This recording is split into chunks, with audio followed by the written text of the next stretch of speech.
Want to impress your family with the best soups this winter? Today I am sharing 12 of my family's favorite soup recipes that are not just easy to make, but are absolutely delicious and will have your family asking for more. So let's dive into the kitchen and let's get cooking. Focus, I'm shifting the soup mode. And if you love soups as much as I do, hit the thumbs up button. Let's get cooking. Today we are making gumbo. I have procured bone-in chicken thighs, some sausage, and some shrimp. Over here, I'm working on my roux, which is the base of gumbo.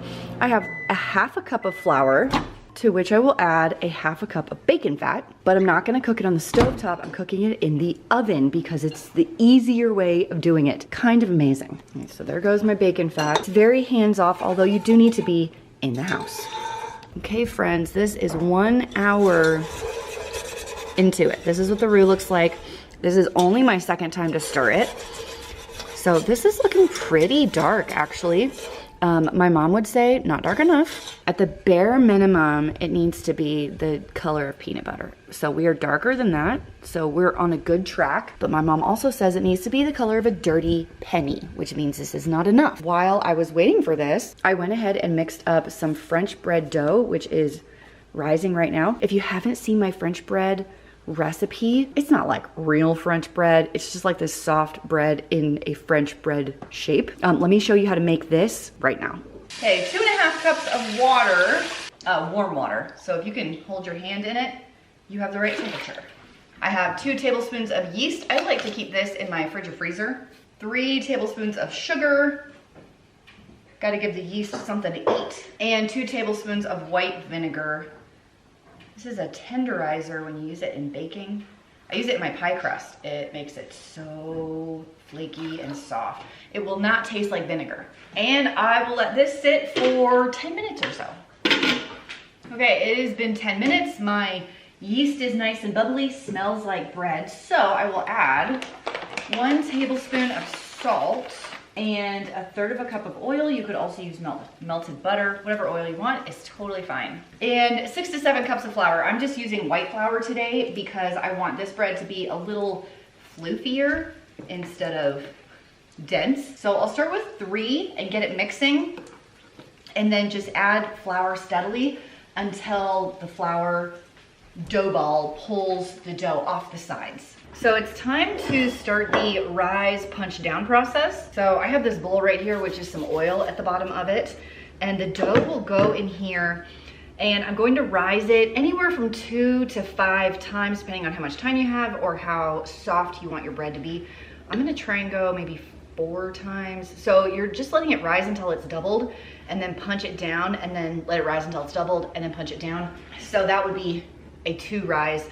We're gonna go for 4. So on the 4th punch down, I will form it into loaves and put it on a baking sheet. But here's what the dough looks like in the bosh right here. So it's a touch sticky, but that just means it's going to be perfect. If you do it until it's not sticky at all, you've added too much flour and your bread will be a little on the dry side. And I gotta research the topping on this. My sister-in-law makes like this honey glaze with something else in it. I don't know what she puts in it, but I gotta look that up and see if I can figure out what goes on that, because it makes the top like sweet and salty. Oh my gosh, it's so good. So I'm just coating this in oil like that. Now I can wash this and get it back out again to make cookies. And I like to use just a clean kitchen towel like this. So we'll put that on there, put it in a warm spot. I'm gonna set the timer for 30 minutes, but depending on the warmth of your house or kitchen, it could take longer or shorter than that. Here is my dough after I've let it rise 4 times. This will be number 5 punch down. So I'm gonna form it into loaves right now. We will start with a little bit of flour on a clean counter. Here's my dough. This makes 2 loaves. So right now I'm just kind of getting all the big air bubbles out, and I'll divide it into 2 sections. I am totally eyeballing the size here. And when it comes to like French bread, I just like to form kind of a long, skinny loaf. This is not rocket science at all. It's probably not gonna be the most beautiful loaf, but it will be fine. And remember, after you put these on the baking sheets, they're gonna rise for another 20 minutes. So I will go ahead and preheat my oven. So as soon as these are done rising, I can pop them in and they'll be ready to go. I still gotta look up that honey glaze. Here they are, and I will set these to the side. Okay, here's one loaf of the French bread. Lesson learned, it needs to be longer and skinnier, obviously. So I'm gonna do some melted butter and a sprinkle of salt on top. It's one of my favorite ways to top rolls or homemade bread. And have you ever made quesadillas? Once you flip the quesadilla in your pan, give it a salt sprinkle. I'm telling you, it will change your life. I'm just using regular old table salt here, and let's give this a slice. It's definitely soft because it just came out of the oven. That salt is everything. Okay, friends, I think we are here. Pretty dark. My mom would probably go darker than that, but it's been about an hour and 40 minutes, and I think that looks pretty good. For color reference, here's the peanut butter. I'm definitely darker than the peanut butter. And at this point, you can stop. You don't have to keep going. You could actually make this the day before, the week before, put it in the fridge, and continue the gumbo later. So because it's only 11:15 in the morning, I'm gonna let this sit for a few hours, and we will come back and finish cooking a little bit later. It is a few hours later, and I am ready to get going. So I turned my burner on, so this is warming up a little bit, and here are my veggies. I have an assortment of bell peppers, garlic, a couple jalapenos, onion, and celery. Just like every family has a different recipe for chili, every family from Louisiana has a different recipe for gumbo. This is my mother's and my grandmother's. Saute my veggies in here. Oh yeah, it is totally warm. I'll scrape that in a second. Okay, it's a ton of veggies. I will saute the veggies in the roux just for a few minutes to get all the flavors moving together. And then we will add remainder of our ingredients and let this simmer. Look at these gorgeous colors. Next up, I have 8 cups of chicken broth coming in hot. Oh my gosh. Well, I gotta scrape that. 2 bay leaves, enough Tonys to make you cough. How much is enough? Oh my gosh, what am I doing? Wide open. Ooh, I'm not left-handed. This feels dangerous. And the chicken also goes in. I do like to put the chicken thighs in here, just like on the bone, all the skin, all of it. So they'll boil in here and get a lot of that flavor out. And then once the chicken is cooked through, I'll pull these out and then pull the skin and bones off and like debone the chicken and put the chicken back. But for now, we will simmer this all together until the chicken is cooked through. Sausage time. You can use any kind you want. If you can get your hands on some Louisiana sausage, that would be perfecto. And Dewey is great. Just some kind of smoked sausage. I'm already very, very excited to eat this in a little bit. Yum. Now, you can stop right here. My mom would frequently make chicken and sausage gumbo, frequently. But I mean, I wanna take it up a notch or 3. We can add shrimp. I love shrimp in gumbo. It's an awesome use for it. I have this large 2-pound bag that's been thawing out. I will rinse this off, get all the like liquidy junk out of here. And I do like to add a bottle of clam juice also. You can usually find it by the canned tuna in your grocery store. So if you're not into seafood, leave these out. It'll be fine just the way it is my clam juice, and it goes, and my shrimp.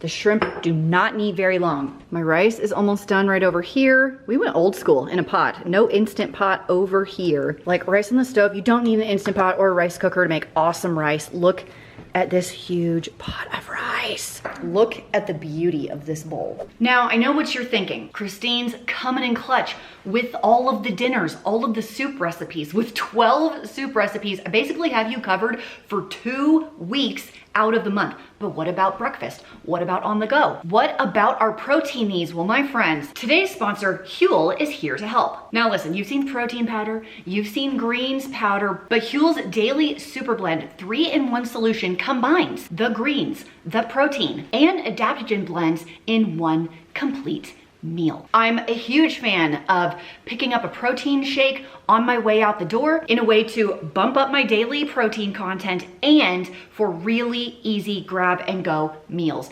Lunch, breakfast, snacks. All you need is some cold water and a bottle to carry it in, and you have a convenient and nourishing meal in seconds. Daily Super Blend was created by nutritionists and dietitians to have 87 vitamins, minerals, and whole food source nutrients like adaptogenic mushrooms. Plus, it's gluten-free and contains no artificial sweeteners. With 25 grams of plant protein and just 250 calories, it's great if you're active, want to maximize your nutrient and protein intake to support your immunity, longevity, and muscle development goals. Super Blend is your daily dose of whole body nutrition for right about $3 a meal.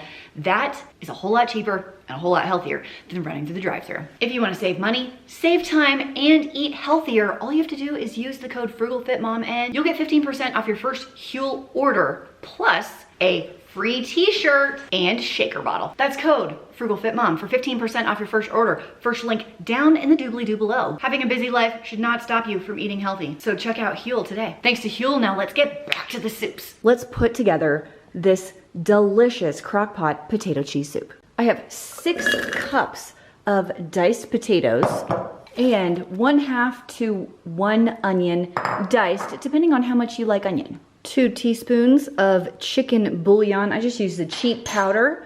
2.5 cups of water. As much pepper as you enjoy. I just have this little shaky pepper. I might have to take that lid off and be a little more generous. You can put this on high for 4 to 5 hours or low for 9 to 11 hours, and we'll add the milk and cheese much, much later when it's done being cooked. My friends, it is that easy. Just want to make sure all my bouillon's down in there, and I realize it like barely covers these potatoes, but remember we're in a crock pot and we don't evaporate a lot of the milk in this case, and the onions are going to release some water also. I have made this dozens and dozens of times. Trust me, it's gonna be okay. I personally am gonna go high for 4 hours. I'll see you then. Quiet on the set. Okay, it has been about 4 hours. My potatoes are cooked. Oh, this is very hot. Oh, very hot. I like to use the Kraft singles cheese instead of actual cheese because this is the way my mom always did it. When you're recreating your mom's recipes, you do it the way she did it.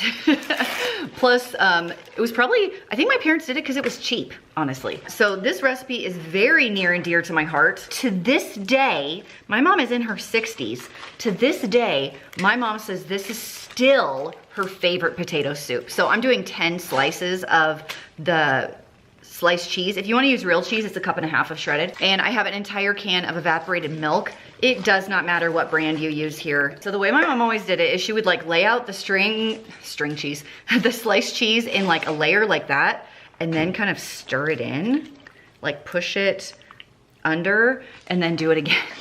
I don't know why I'm doing this the exact way she used to do it. I don't know. You do what your mom says, right? That's the rule of life. There's clearly not enough pepper in this, so I'm also going to add some more pepper. I'm just gonna do 1 quick extra stir, and you can tell that there is now enough liquid. So the lid goes back on for about 30 minutes, and then this is ready to go. And this is one of those dishes that tastes even better the next day. So if you wanna double it, and just bulk it up and kind of meal prep some soups for the week, that's a great idea. And also, this is a great dish for when you have a kid that's had their wisdom teeth out. So just wanna throw that in there also. See you in 30. This is the consistency you're looking for, and I was so excited. I already got myself a bowl in this soup mug. It smells amazing. You need to try this. You will not regret it. We're making homemade chili. I am starting with my large 9-quart soup pot on a burner and a little bit of oil to get it going, and my 1.5 pounds of ground beef. Let that cook for a little bit and then add in your onions, celery, bell pepper, jalapeno, whatever vegetables you're using. I'm just going really basic in this one. Grated in about 3 cloves of garlic.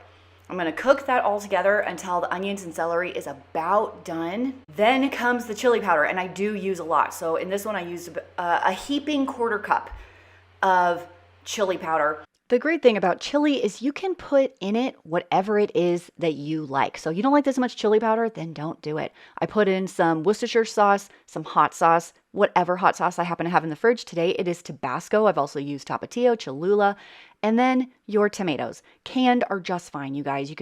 I usually do 28-ounce can. If I have canned, these were garden tomatoes that I had frozen.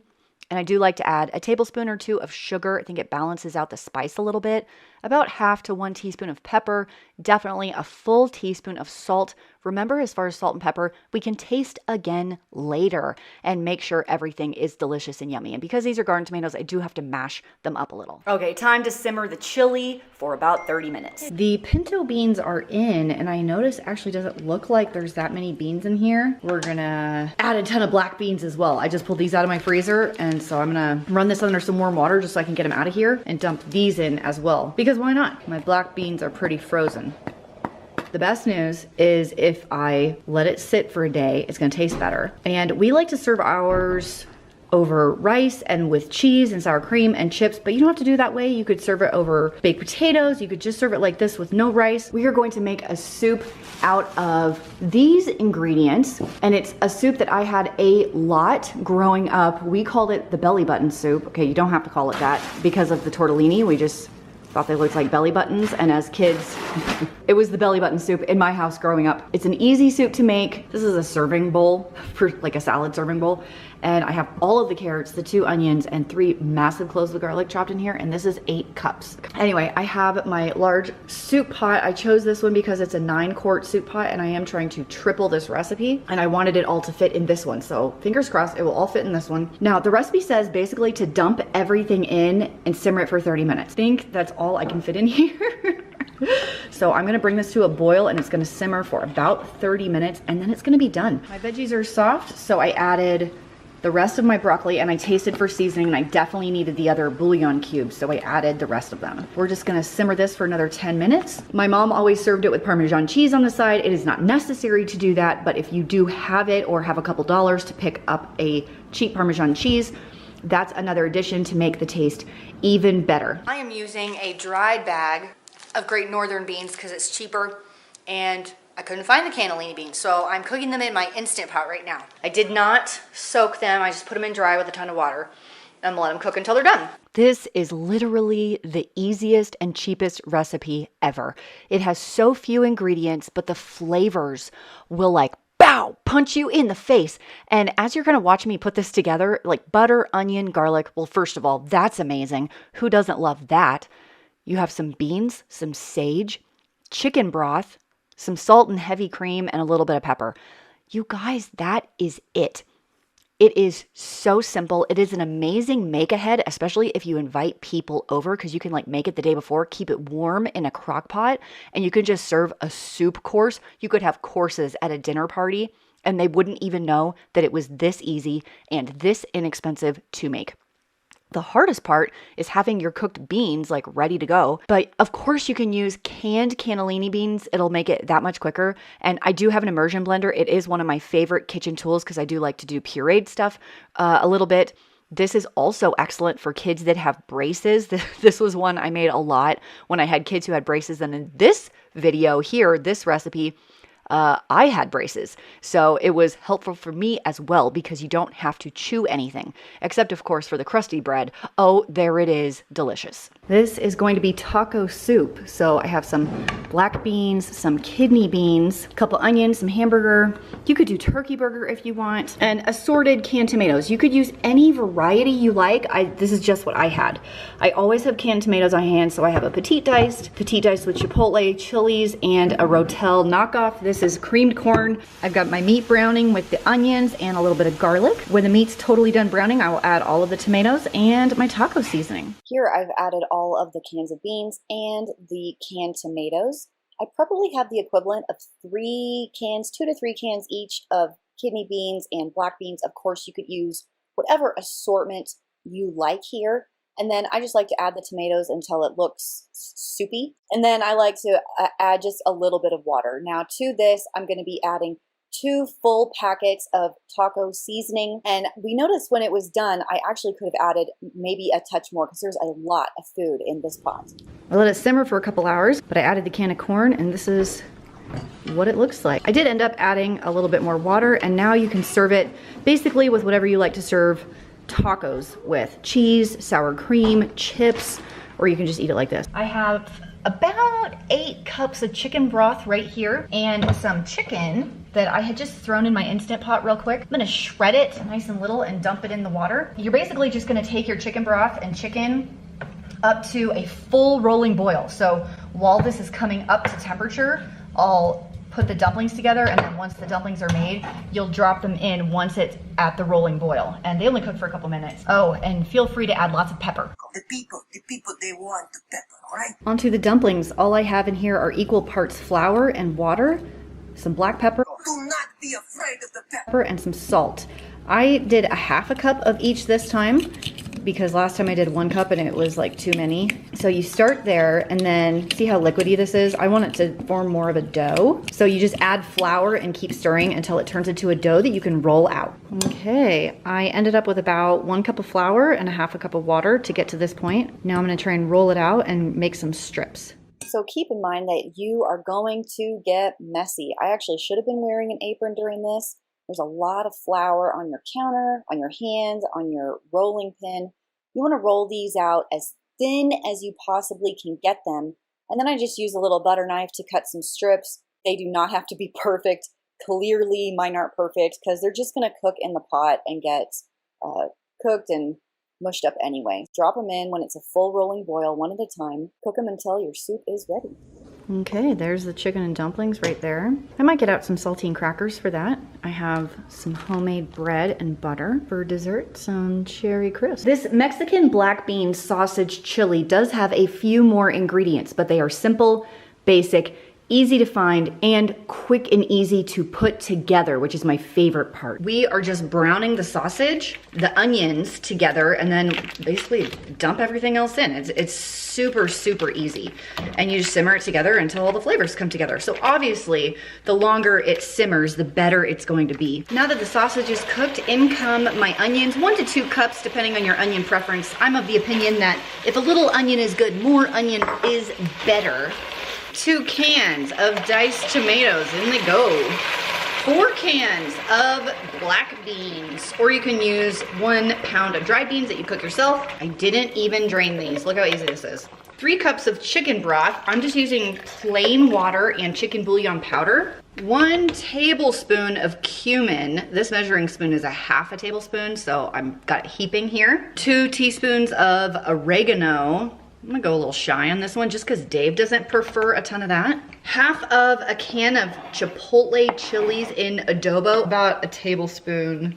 I don't know, a teaspoon to a tablespoon, your call. I don't know that I'm ever gonna buy one this big again. So this is gonna simmer for 45 minutes and we'll come back, give it a taste for seasonings. 45 minutes later, here's what we have. You can top it with whatever you want. Cheese, chips, sour cream. So let's scoop some up right now. I'm starting with a couple of chicken breasts and we're gonna top those with some taco seasoning. Other cast of characters that we're gonna need today are beans. I have a couple of onions that have been in my fridge for I don't know how long, so we're gonna get these out of there. A little bit of garlic, couple of limes, some chicken broth, and we're gonna use, focus on the cubes. We're gonna use the cubes because we're classy like that. Oh, and we're gonna throw them all over the floor because why not? Okay, a couple of spices, taco seasoning just for the chicken. It's just a quick like flavoring. Some ground cumin, some chili powder, and if there's anything else, I will tell you as we go. I have 8 really small chicken breasts here, and I'm just gonna use some taco seasoning that I have in my cabinet. If you don't wanna use taco seasoning, salt and pepper would be just fine. I have a bunch of bacon fat. I do store it in my fridge, lasts forever, just like my grandma taught me. And I put seasoned side down, and once I'm there, I will season the other side. I did 2 batches to get all the chicken breasts in, but it didn't take that long. One of my favorite ways to cut up garlic is actually to use the microplane because it makes these teeny tiny pieces of garlic, smallest I've ever seen. And so you'll get the flavor, but not the huge chunks of garlic, which is really good for my mom who doesn't like a ton of garlic. So I took the chicken out, added in all of my onions and garlic. You can use as much or as little as you like here. I happen to like onions and garlic a lot, so I like using a lot. Kind of scrape the bottom of the pan with those and then add in your chicken broth. I ended up using 6 cups of this, and we're gonna do a tiny sprinkle of cayenne pepper, as many beans as you like. This was probably the equivalent of 2.5 cans of beans, and I wish I had done more. I wish there were more of that in there, so that's totally up to you. Half a teaspoon of chili powder, half a teaspoon of ground cumin, and the squeeze of a couple of limes. I ended up using 2 full limes in here, and that little lime juicer thingy is one of my favorite things ever. And I'm gonna throw all my chicken just whole right back in the pot because I wanted it to finish cooking in here, and I was planning on serving it a whole chicken breast per person. Of course, remember, these are not very big. And then they ended up shredding beautifully on their own just with a spoon when we were done. Remember, the great thing about recipes is that you can change them to whatever you like. So if you want to use a different meat or not as many onions or whatever, that's totally up to you. Everything is in our pot and it's time to put the lid on and turn it to soup. Oh, first time. Usually it's hard to do that. Make sure it is on seal over here. Soup on this one is 30 minutes at high pressure. Let's see how this is going.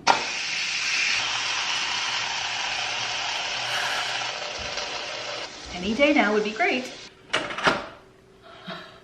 There it is. You guys know that these holes right here are where to put your lid. And I can do like one whole chicken breast. These aren't huge, they're about 4 or 5 ounces each. And then a good bit of soup. And then each person can kind of just like shred their own and add their cheese and toppings at will. We're doing Panera's Copycat Baked Potato Soup. There are so few ingredients.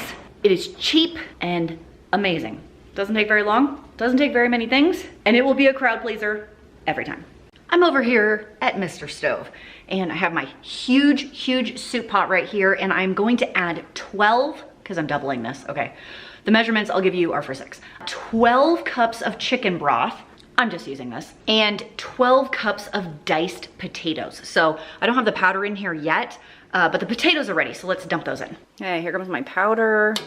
That's 3 teaspoons, 9 teaspoons. We'll stop there even though it's a little shy of the 12 because I'm also adding seasoned salt. A half a teaspoon of crushed red pepper flake and half a teaspoon of seasoned salt. This is going to simmer for like 30 minutes until the potatoes are soft. Once your potatoes are soft, we're gonna add 2 more ingredients.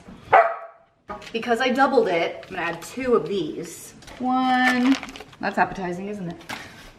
It's like a big slimy brick. And if you were really thinking, like on top of your planning, you would have made my no-knead crusty bread, Dutch oven crusty bread, artisan bread, whatever. I did not do that because I hadn't decided that I was gonna make this until it was too late. Here comes the bacon. Right there. Ah! Basically, you're just gonna kind of simmer it until your cream cheese melts a bit. And if you need to thicken it at all, my secret on the thickening is instant potato flakes. Just a little sprinkle. Thickens it beautifully. Anyway, let this sit for, I don't know, 10, 15 minutes. I know it doesn't look good right now, but trust me, it's gonna get like super creamy and delicious. This is a little thin for me. I am going to be adding some potato flakes and then we'll test it.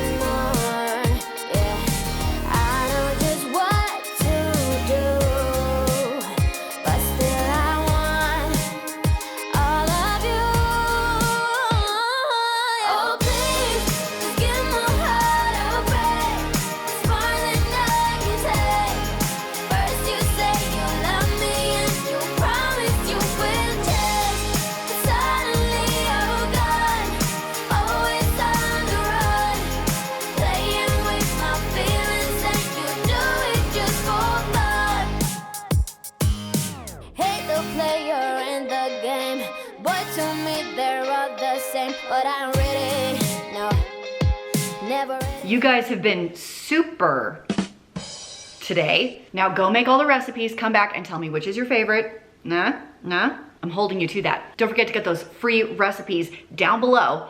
And if you want to check out that deal from Huel, it'll be the first link in the bloop below. Have a great day and I'll see you later. Bye. I have been teaching my 3rd kid how to drive.